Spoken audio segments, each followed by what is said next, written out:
Hola, bienvenidos una vez más al canal. Hoy vamos a hablar de un tema de actualidad como es el balance del Banco Central Europeo y su política monetaria. Y para ello vamos a definir lo que son los tipos de interés oficiales que marca el Banco Central. Bien, pues estos tipos oficiales que marca el Banco Central cada 6 semanas para mantener la estabilidad de precios en la eurozona son los siguientes. 1. El tipo de interés de las operaciones principales de financiación. Es el tipo de interés que los bancos comerciales pagan por obtener financiación a una semana del Banco Central Europeo. Para ello deben aportar garantías, estos bancos comerciales, activos financieros, que aseguren la devolución de los fondos recibidos. Actualmente, hoy, a 25 de mayo de 2023, este tipo está en el 3,75. El segundo tipo de interés es el de la facilidad marginal de crédito. Es el tipo al que los bancos pueden obtener financiación a un día del Banco Central Europeo y a un coste mayor que a una semana. Este tipo es superior al de una semana, el anteriormente visto. Hoy se sitúa en el 4%. Ojo, fijaos que el 22 de mayo del 2022 estaba en el 0,25, para que veáis la tremenda subida de tipos que ha efectuado el Banco Central Europeo como consecuencia de la inflación. Este tipo supone en la práctica el límite superior de los tipos a un día, ya que un banco comercial que busca financiación a ese plazo no pedirá en el mercado interbancario a otros bancos si puede obtenerlo en el Banco Central Europeo. Por tanto, es el límite superior en la práctica. 3. El tipo de interés de facilidad de depósito. Ese es el tipo de interés que reciben los bancos comerciales por sus depósitos a un día que realizan en el Banco Central Europeo. Hoy está en el 3,25. Supone el límite inferior del tipo de interés de mercado a un día, ya que cualquier banco que busque prestar a ese plazo en el interbancario siempre tiene la opción de depositarlo en el Banco Central Europeo. Si en el interbancario es inferior al 3,25, lo depositará en el Banco Central Europeo, que le va a proporcionar un 3,25. Una vez definidos los tipos de interés oficiales que dicta el Banco Central Europeo, los instrumentos tradicionales de política monetaria son las operaciones de mercado abierto, las facilidades permanentes y los requerimientos mínimos de reserva. Bien, empecemos por las operaciones de mercado abierto. Las operaciones de mercado abierto permiten controlar los tipos de interés de la economía a través de inyecciones o retiradas, drenaje de liquidez del sistema. Existen 4 tipos de operaciones de mercado abierto. Una, las operaciones principales de financiación, al tipo de las operaciones de financiación ya descrito. Son inyecciones de liquidez semanales y con vencimiento de una semana según el calendario publicado por el Banco Central mediante subastas estándar. 2. Operaciones de financiación, inyecciones de liquidez a más largo plazo, que son 3 meses. Operaciones de ajuste, que son menos frecuentes, se usan para absorber o inyectar liquidez del sistema en ocasiones puntuales como consecuencia de fluctuaciones inesperadas en la liquidez del mercado. Se realizan mediante subastas rápidas o procedimiento bilateral. Cada una de ellas tiene unas condiciones en las que no vamos a entrar ahora. Y la cuarta modalidad de operaciones de mercado abierto son las operaciones estructurales. Estas operaciones son de inyección o absorción de liquidez que modifican la posición estructural del eurosistema en el sector financiero. Pueden ser operaciones temporales, repos, operaciones simples, compra o venta de activos financieros, que esto es lo que en los libros tradicionales de macroeconomía se ve como operación de mercado abierto, la compra de activos financieros, compra-venta de activos financieros, o emisión de certificados de deuda por el Banco Central mediante subastas. Hemos visto las operaciones de mercado abierto. El otro instrumento son las facilidades permanentes, que son instrumentos de política monetaria que permiten al Banco Central aumentar o retirar igualmente liquidez del sistema financiero a plazo de un día. Se utilizan a instancia de las entidades de contrapartida, de los bancos comerciales. Se distinguen 2 tipos de facilidades permanentes de sentido contrario, de sentido opuesto. la facilidad marginal de crédito, que permite a las entidades financieras obtener liquidez de los bancos centrales a un día y al tipo de interés determinado por el Banco Central. Para ello deben las entidades presentar activos de garantías suficientes, pero no existe ninguna limitación con respecto a la cuantía de fondos a solicitar. El tipo de interés de la facilidad marginal de crédito es único para toda la zona euro y constituye el límite superior del tipo de interés de mercado a un día, ya que en principio un banco que busca financiación a ese plazo no pedirá crédito en el mercado interbancario si puede obtenerlo más barato del BCE. Esto ya lo hemos comentado antes. Es decir, la facilidad marginal de crédito es un instrumento de las facilidades permanentes, pero ya lo hemos explicado al explicar el tipo de interés correspondiente. Así como la facilidad de depósito, que permite a las entidades financieras realizar depósitos a un día en los bancos centrales nacionales, siendo estos remunerados al tipo de interés del Banco Central Europeo, conocido como tipo de facilidad de depósito. El tipo de interés de la facilidad de depósito es único para toda la zona euro y supone el límite inferior del tipo de interés de mercado a un día, ya que un banco que busca prestar a ese plazo en el mercado interbancario siempre tiene la opción de depositar su liquidez en el Banco Central Europeo. Esto ya lo hemos visto anteriormente. Y el último instrumento tradicional de política monetaria es el denominado reservas mínimas, es decir, las entidades de crédito de la zona euro deben mantener obligatoriamente un determinado nivel de fondos, denominados reservas mínimas, en cuentas con sus bancos centrales nacionales, en este caso con el Banco Central Europeo. Los requerimientos de reservas mínimas de cada entidad se establecen para periodos de 6 meses, denominados periodos de mantenimiento. El nivel de reserva se calcula en función del balance de la entidad ante el inicio del periodo de mantenimiento, aplicando un porcentaje conocido como coeficiente de caja o coeficiente de reserva, sobre determinadas partidas del balance, denominadas base de reserva. En los libros de macroeconomía tradicionales, este coeficiente de caja lo definíamos como las reservas que realizaba el banco comercial en relación a sus depósitos. En la práctica, como veis, esa relación no es sobre depósitos, sino que es sobre una amalgama de activos financieros que entran en ese concepto. Bien, pues ese instrumento de política monetaria, entre otras cosas, supone que un aumento del coeficiente legal de caja supone una retirada de liquidez del sistema, lo que supone una contracción monetaria. Pues los bancos, con los mismos recursos, no pueden otorgar los mismos créditos comerciales que otorgaban antes. Tienen que reducir su crédito comercial.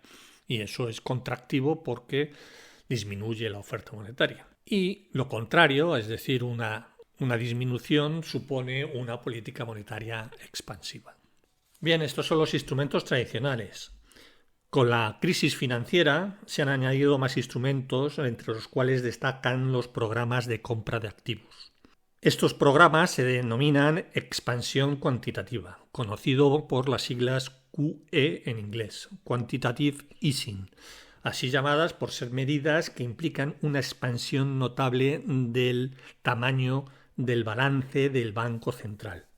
Es decir, cuando el Banco Central Europeo compra activos financieros, bonos, deuda, aumenta su demanda, la demanda del activo financiero, y provoca subida de su precio. Y como consecuencia el tipo de interés de mercado disminuye. El tipo de interés es la inversa de su precio, lo cual termina trasladándose a los tipos de préstamos bancarios. Estos programas facilitan el acceso al crédito, no solamente a los emisores de bono, gobierno, empresas, bancos, sino también a los agentes más dependientes del crédito bancario, como familias y pymes, reactivando el consumo y la inversión. Efectivamente, cuando tuvimos la crisis de deuda, si el Banco Central Europeo no hubiera realizado ningún programa de este tipo, los tipos de la deuda hubieran subido mucho, pues al no existir ese programa, esa cantidad de demanda que ha realizado el Banco Central Europeo, el precio no hubiera subido y por tanto el tipo de interés hubiera subido mucho más. Es decir, la financiación, el acceso a la financiación fundamentalmente por parte de los gobiernos hubiera sido mucho más difícil.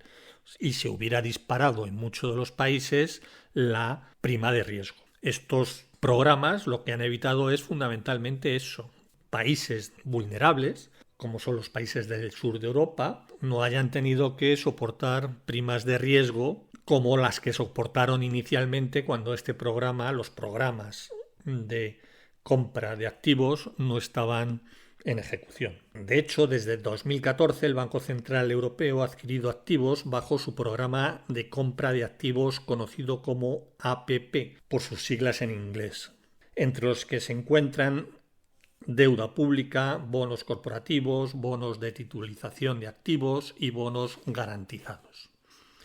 A estos programas se sumó el programa de compras de emergencia frente a la pandemia PEPP, iniciado en marzo de 2020. Por tanto, compra de activos han permitido comprar deuda pública fundamentalmente, pero no solamente deuda pública, como acabamos de decir, en el mercado secundario, aumentando su balance, y al pagar a los propietarios de esos bonos, de esos títulos de deuda pública, inyecta efectivo en circulación, base monetaria, oferta monetaria, y en este caso se denomina esa acción una política monetaria expansiva. Por el contrario, si vendiera la deuda de su balance o bien cuando venza esa deuda no la reinvierte en comprar más deuda, entonces se emplea una política monetaria contractiva, ya que está retirando oferta monetaria del sistema en el momento de la venta de los títulos de su balance o en el momento del vencimiento al no reinvertir los títulos vencidos. En una situación como la actual, de subida de tipo de interés para controlar la inflación, lo congruente que debe hacer el Banco Central es reducir su balance de activos, deshacerse de activos, vender activos. Pues el balance está muy inflado, pues se inyectó mucha liquidez en los años anteriores debido a la crisis de deuda y a la crisis sanitaria que ya hemos comentado, lo que está generando en parte la inflación que estamos padeciendo. Pues bien, conforme a esto que acabamos de decir, esto es lo que ha realizado el Banco Central Europeo en el último semestre. Ha reducido su balance en un 12%, de 8,76 billones con B de euros a 7,71 billones, muy de acuerdo con la política de lucha contra la inflación. Pero eso lleva asociado un riesgo, y es que a los gobiernos les cueste más colocar su deuda, y sobre todo a los gobiernos del sur de Europa terriblemente endeudados, por lo que el fantasma de la prima de riesgo y crisis financiera puede hacer acto de presencia una vez más. Sin embargo, para el bono español, cuando empieza la reducción agresiva del balance del Banco Central, tenía una rentabilidad del 3% y ahora es del 3,3%, lo cual no ha generado ningún motivo de alarma. Alemania también ha pasado de un 2 a un 2,2%. Es decir, de momento, esta contracción monetaria, esta rebaja del balance del Banco Central Europeo, parece que no tiene efectos indeseados de momento. Como decía, tampoco las primas de riesgo, el diferencial del tipo de interés de emisión de un país respecto a Alemania, tampoco han subido significativamente.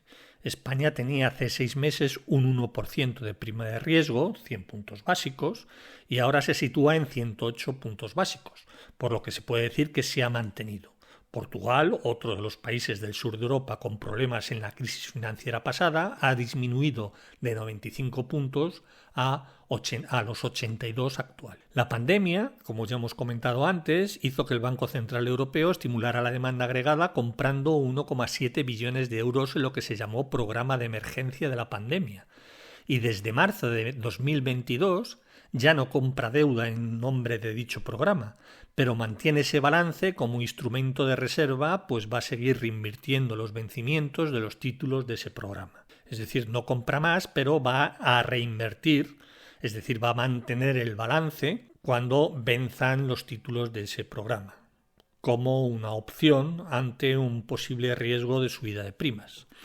Bien, pues no solamente se ha deshecho de 1,15 billones de su balance, sino que además a partir de julio de este año 2023 dejará de reinvertir los títulos del programa APP, el programa que diseñó Mario Draghi, del que ya hemos hablado, tras la crisis de deuda que se produjo. Por tanto, el Banco Central Europeo asume riesgos ciertos en su lucha contra la inflación, a saber, La inestabilidad bancaria que puede producir esta subida tan rápida de tipos que algún banco más como Credit Suisse pueda romperse. De ahí la tibia subida de 25 puntos básicos de la última reunión del Banco Central. Por otro lado, asume un riesgo de crisis de deudas y mantiene el propósito de no reinvertir los títulos de APP. Pues aunque el balance del Banco Central ha disminuido y las primas de riesgo no han aumentado en los países del sur de Europa, la falta de disciplina fiscal de estos países con unas políticas fiscales tan expansivas que ejecutan y que provocan tasas de deuda pública en muchos casos por encima del 120% del PIB, siempre es una espada de Damocles sobre el proyecto de la unidad monetaria.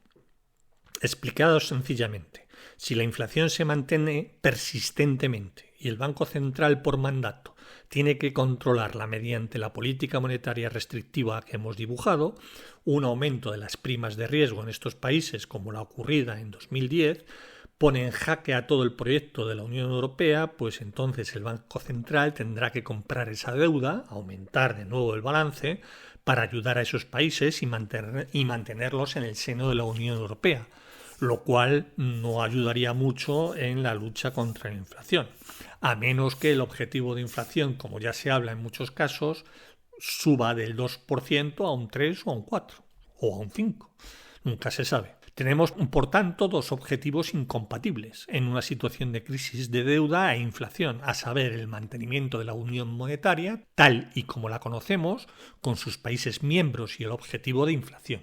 Por eso, desde mi punto de vista, las autoridades de la Comisión Europea no el Banco Central Europeo, tendrían que hacer su trabajo e imponer reglas muy claras y estrictas del cumplimiento del déficit público y deuda, que facilitan que esos dos objetivos sean compatibles, pues no hay que olvidarse de que esta inflación tan pertinaz obedece a una política monetaria tan laxa llevada a cabo en el pasado por el Banco Central y a una expansión fiscal que aún se mantiene por parte de determinados gobiernos, aunque últimamente el Banco Central Europeo está recomendando rebajar esa expansión fiscal tan importante que se está llevando a cabo.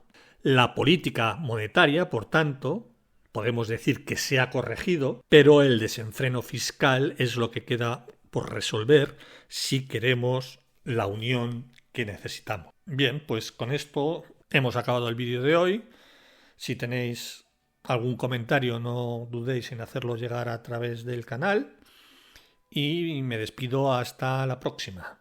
Un saludo, chao, muchas gracias.